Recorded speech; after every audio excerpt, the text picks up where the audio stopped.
In this video, I'm going to be focusing on how do we actually find primary sources, resources online, and I'm going to be going through some of my favorite websites to use, namely NewZela and Beyond the Bubble. I'm also going to be talking a little bit about how do you find resources if, those favorite lists that you might have, like I do, if they don't work out for you. Like, how can you actually go to Google and find materials for some of these topics that we teach that we know are important, but because of the fact that they're unique or they're niche, sometimes we can't find those materials. So that's what this video is going to cover, and it's actually going to be our last video. So let's go ahead and get into it.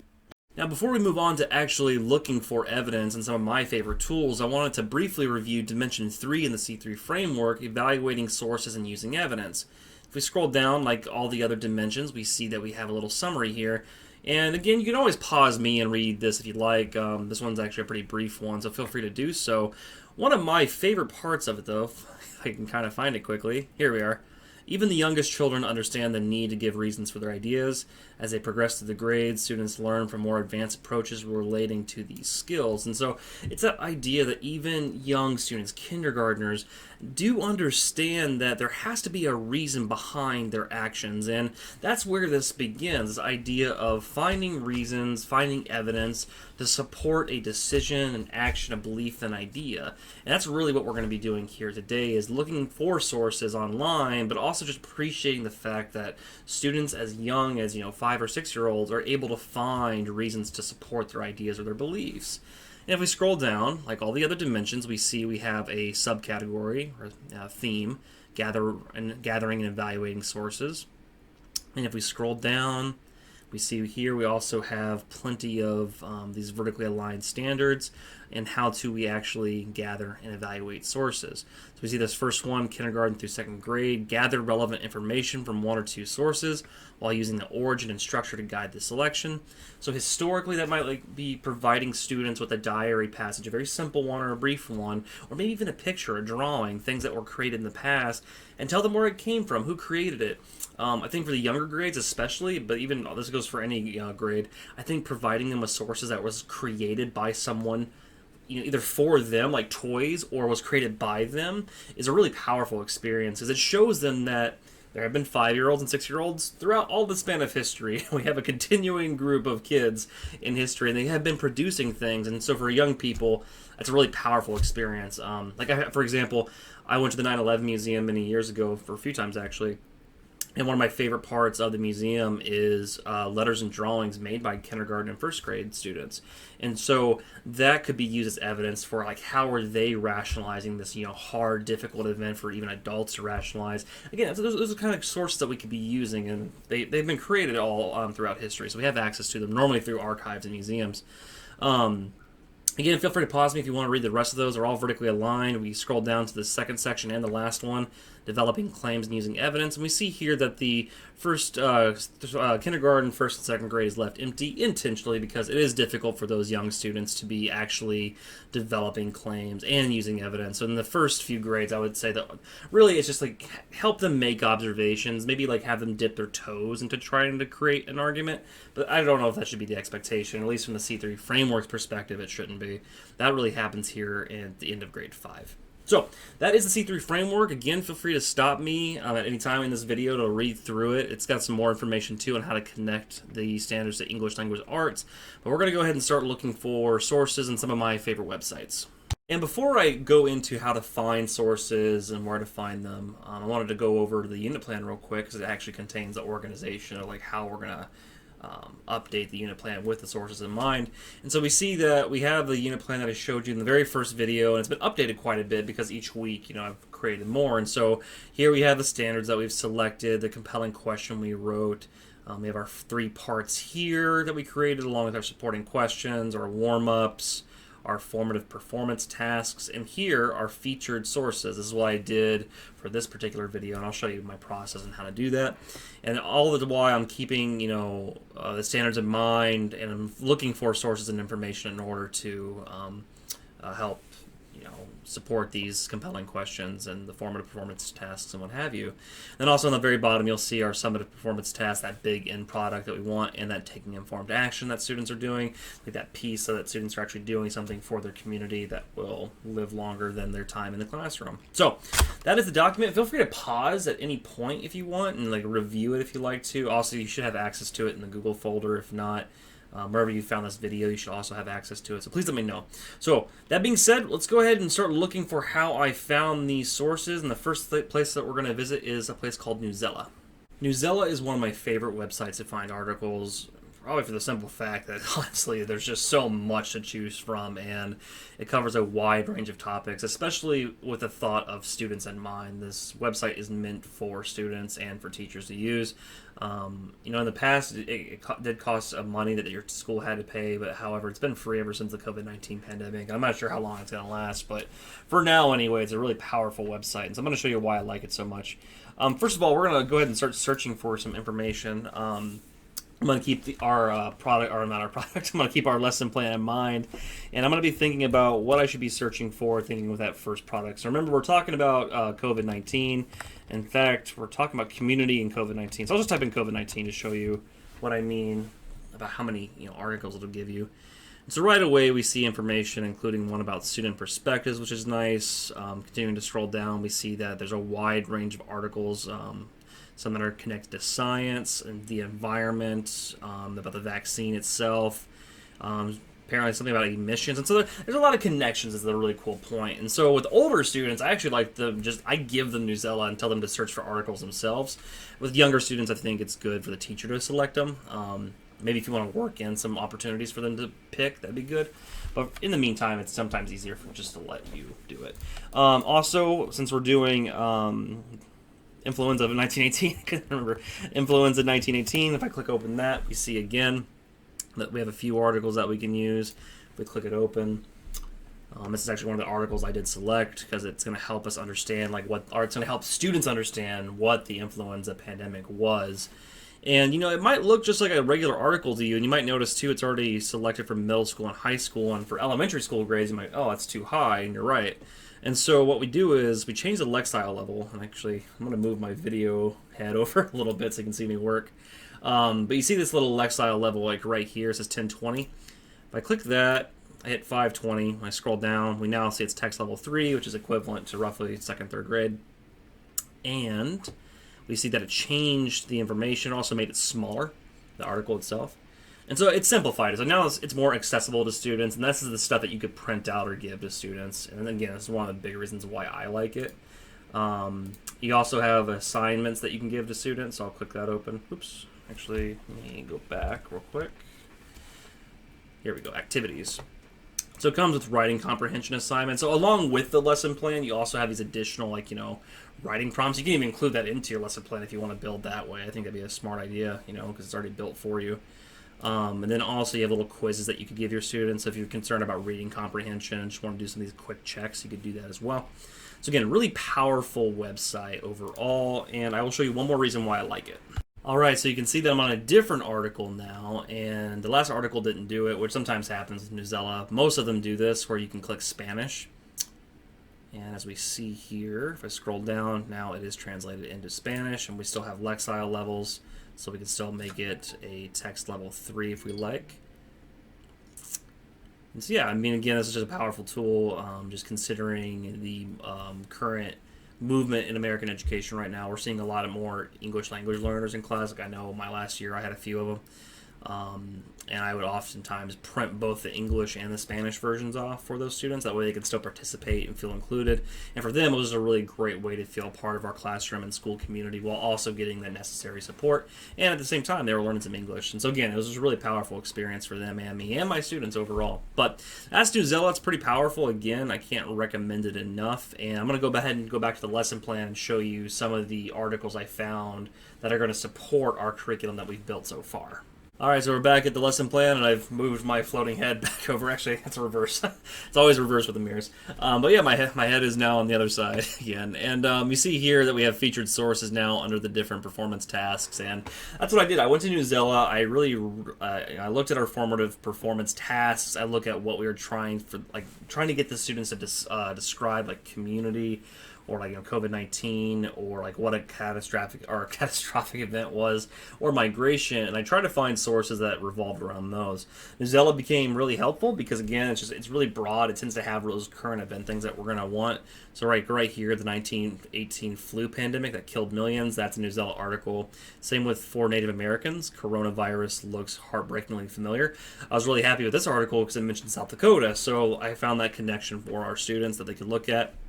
Also, science takes its best shot at keeping people safe from the flu. Maybe it'd be great if we had a vaccine that keep flies away from us too. But these are all NewZela articles, and that's typically how it goes. Normally, in a unit plan, NewZela is going to be, one of my big foundational pieces, just because it's so broad. I'm going to find quite a bit. But if you're creating your own curriculum, oftentimes you will not find enough. And so, if I click open this one, we'll see that, yeah, we got a solid NewZela article. And it might even help us figure out what else we could be doing with our unit plan. Because remember, we have activities right here. This one's just taking a little longer to load for some reason. There it goes. But we have activities right here, which are nice. But we still want to look at our unit plans. We did a lot of work designing, and we also did a lot of work connecting things to the standards that our state believes in, along with the C3 framework, which is what social studies teachers around the nation believe our students need. And so I think those two, very democratic documents need to come into play, and we need to constantly be referring back to them. And so we might find a cool activity, but it's really important that we try to connect it to our standards, because again, that's what we agreed on democratically as something that our students should have. So I'm going to go back to the lesson plan. We're going to look a couple more ways at how we could actually maybe find some sources that NewZela is just not helping us with. All right, so we're back at our lesson plan now, and as I said before, a few of these represent NewZela sources. However, many of these don't, but just simply because NewZela didn't have them. Right here, for example, in source C, I wrote a little reminder to me and others that local libraries and museums may have newspapers and private documents. In South Dakota, I've done South Dakota research, and I've found newspapers as old as 1880s, and so those could be fun documents to bring in. And also, it's a great way to have local librarians and archivists and museum staff help out, because if you say, hey, we just want local newspaper, maybe about this topic, or just this time period, this date, they're likely to help, and they might even come in and show students those materials, and maybe even help them, analyze them or think about why they are special or what was going on in that time period. So definitely be considering these groups, especially because things are moving online at a faster rate. So for all the state of South Dakota, you have access to online archives, either through the Cultural Heritage Center, the State Library, University of South Dakota State University are two institutions I've used quite frequently, and I'm sure the others too as well could help out. So definitely be considering how these institutions could be helping and what sources they might have. Also, Google is a very powerful force, and sometimes, we kind of shy away from it, or we might be worried about going into the depth of the internet just because we might feel like that we're not going to know exactly what is good enough for our students, or if something is real or not. And it's a legit worry that we do need to consider. Fortunately, we have some tools and some rationale that can help with that. And many of my sources came from those places. So, for example, here, source B, primary sources, plagues, epidemics, and pandemics. I'm going to click that open. And I'll show you in a second how I got to it. But this is a pretty common website you might find online when you're looking for primary sources or just information for social studies topics. It's called a LibGuide. LibGuides are great. They are routinely supported by institutions. So, for example, Christopher Newport University built this one. And they often are just a collection of primary sources and just sources and documents and artifacts based around a certain topic or theme. So in this case, it's about plagues and epidemics and pandemics. That's why we see things like AIDS and the plague and polio, smallpox, and we have influenza of 1819, which is in our lesson. So if we scroll down, we see we have a primary source here, but also if we continue to scroll down, we see that we have online sources. And a lot of times, it's just kind of fun to take a moment and look at them, because then you might notice, children allowed on streetcars. And, I like connecting things with kids, about kids for the kids. They just tend to connect to it. And so if we click that open, we see we have a primary source. It's from the Milwaukee Sentinel in 1918, and it's just a bit of news. And unlike NewZela, there is no, awesome Lexile button to make it easily accessible to students. And so this is where the teacher is going to need to come in and scaffold it. You might have to read it out loud. You might have to break it up. It could be a language arts activity where you only look at a single paragraph and you're really, picking apart words. Again, like the unit plan that we've built could just be the start of a much larger unit plan that connects language arts standards, science standards, math standards, depending on what we're talking about. Especially with the COVID-19 pandemic, I imagine there's some science standards about viruses and diseases that could be really fun to connect to. So here you see how that might work and what we look like. And so what I'll do is I'll transition to Google and I'll show you how I found this website. All right, and we see here my Google search I use, influenza 19 primary sources, and that's pretty typical of how I find, the primary sources I'm looking for. I type in our topic words, our keywords, possibly a date. Providing a date's always really important, especially if it's a historical topic. And then that just key phrase, primary sources, that tends, like whatever algorithms run Google, that tends to find me great stuff. It normally gets me to libraries that have libguides. Normally I get like educational institutions, like we see 2.edus here. Docs Teach is actually one of my favorite websites, and that's a .org. We have a .gov from the National Archives, which is a great site. And so as you go, you start getting some practice and finding this really good information. Even some of these .coms can be good. Like I see a teacher, or a history teacher's PB Works. Not sure exactly what that is, but I would explore it just to see. Gilder Orman is a great one, so is the Library of Congress. And so again, like I recognize these all quickly because I do this now for a living, build curriculum, and it's kind of easy for me to recognize these as good institutions. And as you get the practice of doing this, building your own social studies curriculum, you will too. So again, all these websites could potentially be good. And I think the question now is, I'm going to go back and do one more thing. I want to show our one resource about migration because that's the one I struggled with the most. All right, back at our lesson plan now, and again, I just did a Google search and I showed you how I found this libguide that's right here. There's a couple other websites too I found the same way that you could explore later if you like. And finally, I wanted to cover this, tough one for me is part 3, and it's kind of cool that it was tough for me because it kind of shows why social studies and its concepts are important. It shows you how much they really do impact humanity. There's a reason why we should study them. So it's this migration one, and I know some teachers have even asked, like, why am I including migration with COVID-19? And I think I had a reason in the beginning. I can't remember it anymore. I know I picked some geography standards that deal with migration, and like it just kind of became a special challenge for me to like connect it. And I'm glad I did because again, it shows you how much migration influences our life. It might not be something that we think about all the time, but really it's just one of these powerful forces that's always at play.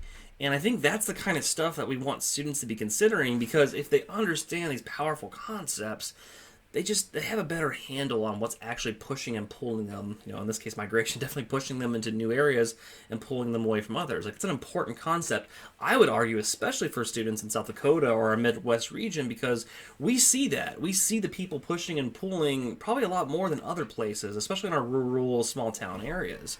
And so we have our question here, and I wrote some stuff about students talking about like why they moved, how they moved, like what shut down this year, some stuff that I think they'll be able to do.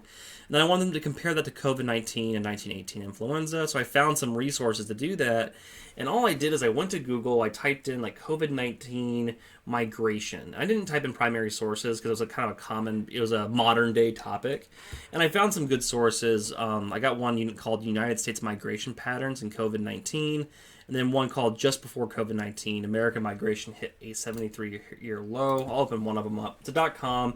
I checked the About section. I checked the company. They seem on the up and up. But that's something you're going to want to do, too, just to make sure that you're dealing with some people that seem professional, have, research behind their work, all those things.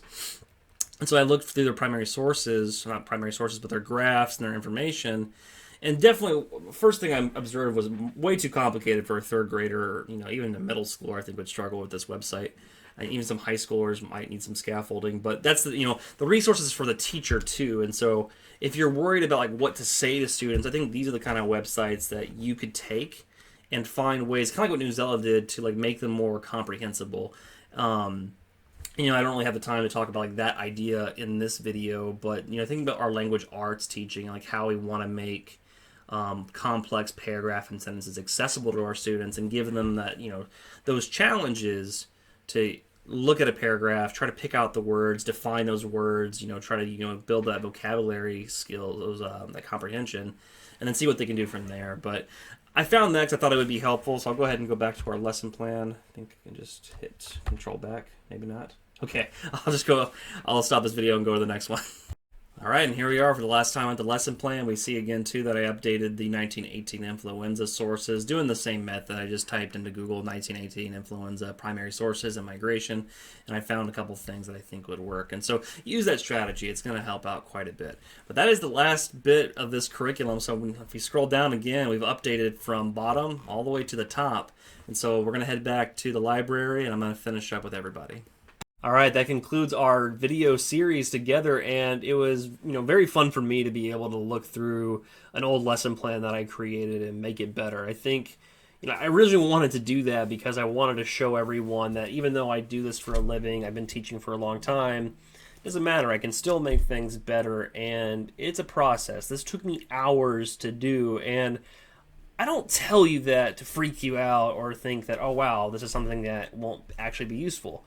It's something that you really should try to do, throughout the year, but be knowledgeable about, at least about yourself. Like, how many minutes or hours do you actually have to do something like this? Some, final pieces of advice I could give: partner with someone. It's always easier to work with somebody. If you have a teacher that teaches the exact same classes or discipline as you, work with them. If you have a department, work with each other. Maybe you can make some things that are vertically aligned across the years that, and think of that unit plan idea, they repeat these things in the 6th, 7th, and 8th grade, and then going into high school, they can repeat something again. Work with other disciplines. In our lesson plan, we had an English standard. So work with those ELA teachers. They're going to love the fact that you have students doing writing, and if you can help them improve those kids' ability to make arguments, they're going to love you even more. And finally, if you're coming to the workshops that we're going to host here at the end of April, cannot wait to meet you. Please bring in materials. We would love to be working with you over the materials that you're actually going to be using, either this year if you're going to continue teaching into May and June, or next year. We would be very excited to be working with you over real things. If you need to contact me for anything, please do so. You'll have access to my email, or you can contact Melinda Johnson. She is the social studies specialist that works in the Department of Education in South Dakota. So that is finally it from me. Thank you so much for attending these videos and watching. I cannot wait to meet many of you. Take care. Bye.